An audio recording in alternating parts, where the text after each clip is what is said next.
Сәлеметсіздер ме менің YouTube көрермендерім? Қазір ашайын деп жатқан расклад, общий расклад. Алдындағы видеода салған болатынмын. Негізі осы ай январь-февраль айы қолайлы кезең десем де болады. Бұл жерде өзіңіз байқағаныңыз, өзіңіз байқауыңыз мүмкін, жолыңыз жабық болуы мүмкін. Бұл жерде тірліктеріңіз алға баспай деген сияқты өздеріңіз солай сезіп жүрсеңіздер, хабарласыңыздар. Мен WhatsApp'та жазып қоятын боламын осы видеоның астына. Қазір көрейік. Общий расклад. Бұл жерде сіз кез келген сұраққа байланысты WhatsAppқа хабарлассаңыздар болады. Ұрланған зат болсын, жігіт туралы, яғни махаббат туралы расклад болсын, болмаса болады көп жағдайлар өмір болғаннан кейін. Соған аштырсаңыздар болады. Нақты жауап берем. Мен аудиозапис арқылы айтам WhatsApp'та. Telegram болсын, жаза берсеңіздер болады. Сол номерде Telegram каналы бар. Және де таро жорамал картасын үйренем, курс алам дейтін жандар болса, Telegramға жазамыз. Акция болып жатыр. Үйренем деген қызығушылығы бар жандар болса, хабарласамыз. Қазір көрейік, общий жағы махаббатты алайық. Көбінесе махаббат туралы хабарласып жатады адамдар. Қазір көрейік, ойын, сезімін әдеттегідей. Жігіттің қадамын барлығын көрейік.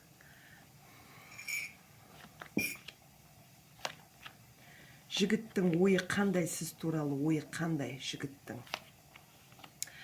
Бұл жерде жігіттің ойы, король мечей деген картамыз түсті, ұрсып қалуларыңыз мүмкін. Яғни келіспеушілік, арада сондай келіспеушіліктер, перспектива жоқ десем де болады қазіргі таңда. Өйткені бұл жерде белгісіз отношения, яғни арақатынас жалғаса ма, жалғаспай ма деген сияқты екі ойлы болып тұрсыз. Және де іште бір переживание бар. Үнемі ойыңыздан сол ер азамат шықпайды. Үнемі шықпайды. Картаға қарап тұрсаңыздар, бір жақсы карта түсіп тұрған жоқ та. Екеулеріңіздің ойларыңыздар сондай.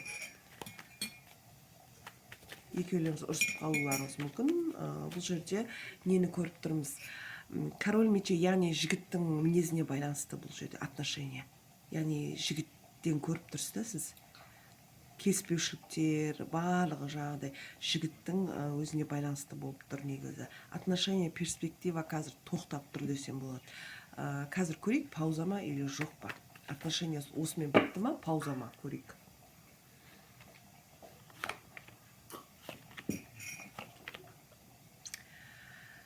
Бұл жерде уақытты көрсетіп тұр. Умеренность деген карта түсіп тұр. Біраз уақыт кішкене үнсіздікте болуы мүмкін отношения. Бір-бірлеріңізге реніш, өтірік бар бұл жерде. Өтірік алдау, мені алдап жүр деген сияқты. Сондай бір болады ғой, жігіт үнемі мені алдайды деген, жасыратын бір нәрсесі бар деген сияқты. Сондай бір сомнениемен келе жатқан отношения десем болады. Умеренность деген карта түсті. Әлі де уақыт бар достасуға. Бірақ жігіттің өзі келеді. Екеулеріңіз екі жақтасыздар. Ақылға келу, мына. Жігіттің өзі келеді деп тұр. Семьялы ер азамат келу бар сізге. Келу бар негізі жігіттің. Қазіргі таңда пауза десем де болады.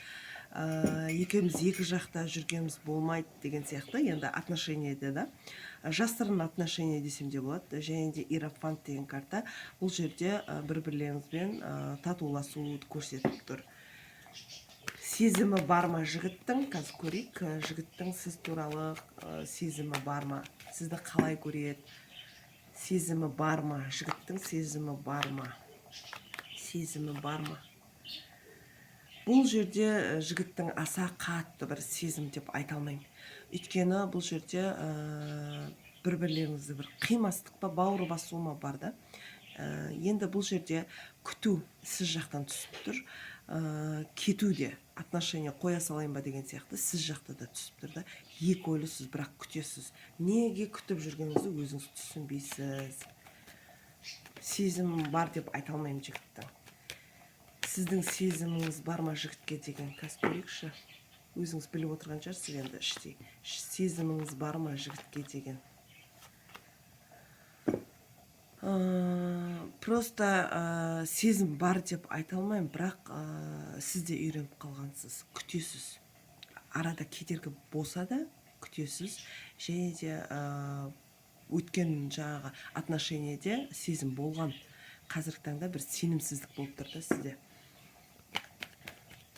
Жігіт кездесуге келеді, сезім бар деп айта алмаймын жігіттің. Екеулеріңіздің араларыңыз суып жатыр десем болады. Ысытпа жасау керек. Ысытпа. Яғни араны қайттан жақсарту. Бір үшінші адам кедергісі әйел адам түсіп тұр. Әйел адам кедергі дейді. Олар бұрыннан жаңағы үйленген ер азамат, әйел адам кедергі болып тұр.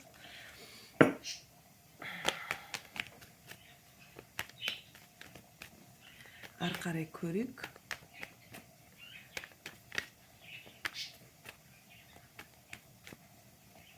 Не ұстап тұр сіздерді? Қандай отношениеде қандай болады ғой, бір-біріне тартылыс, сол қалай ұстап тұр? Не ұстайды сіздерді бір-бірлеріңіз? Не қимастық? Көрейік, не қимастық бар арада? Сізді болады, сіз бір әдейі бір сурет салып, солай бір интернет желісі арқылы бір жігіттің ойын аулау деген сияқты да, ойын өзіңізге тарту деген сияқты солай қоюыңыз мүмкін бұл жерде. Өйткені жігіт қарап тұр да, және де қиялдап тұр.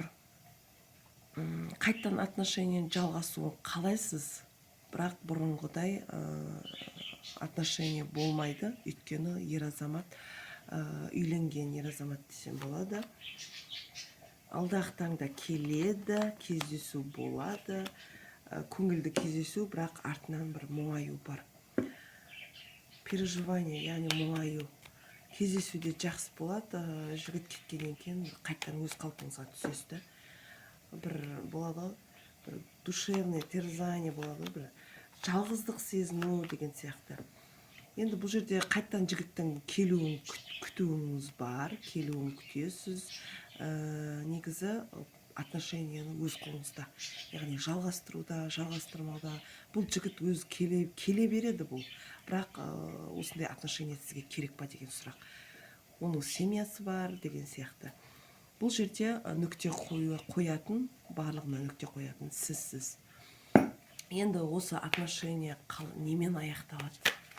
Яғни бітеді ме, соңы бар ма деген сұрақтар мазалайтын болса, көрейік. Отношение немен аяқталады? Немен аяқталады? Соңы жоқ десем болады. Отношениеге нүкте қою ол сіздің қолыңызда. Бұл жерде жігіттің келе береді, бұл мына жерде айттым ғой алдында. Келу, күту, келу, күту тағы да, және де бір связь, яғни перспектива бола береді да, ара қатынаста. Жалғастыру деген сияқты. Кейде жоқ, кейде бар жігіт десем болады бұл жігітті. Яғни бұл отношение, бұл ара қатынасты тоқтату сіздің қолыңызда. Яғни мүлдем хабарласпау, ол сіздің қолыңызда болып тұр да. Бұл жігіт келе береді. Треугольник түсіп тұр.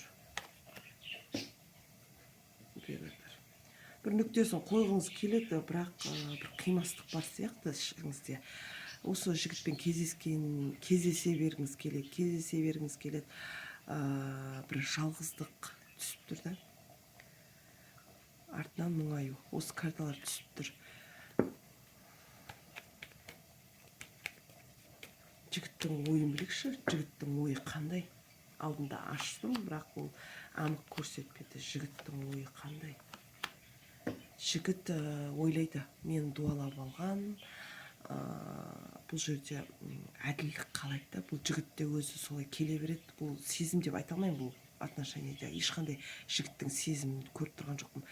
Бұл жерде жігіт бір әділдік іздейтін сияқты да, неге мен бара беремін деген сияқты да, жақсы көрмесем де барам деген сияқты. Әйтеуір бір связь болып тұрады да, үнемі соған өзі түсінбейді. Өйткені бұл жерде мак деген карта түсті.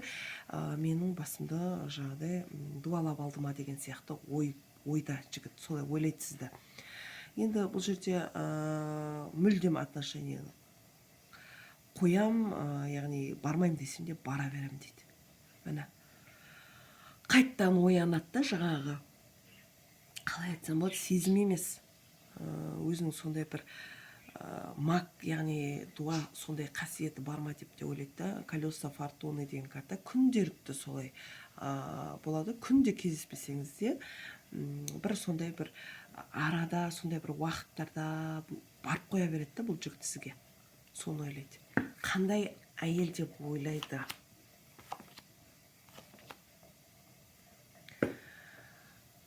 Мир. Қандай әйел деп ойлайды? Уақыты келгенде бұл мені қояды деп ойлайды, мені ойлайды деп ойлайды. Отношение қояды деп ойлайды да түбінде. Сіз солай ойлайды. Мені ойлайды деп ойлайды. Десятка жезлов. Яғни өте қиын жағдайда деп ойлайды. Қарыздары бар. Мені жақсы көреді деп ойлайды. Бірақ кедергі менің семьям деп ойлайды. Мен жаңағыдай болады, жігіттің ойы да бұл влюбленный карта түсіп тұр ғой. Бұл семьясымен бірге тұрса да бір болады, мен жүріп жүрмін деген, мен еркекпін деген сияқты сондай позиция ұстанып қалған еркек.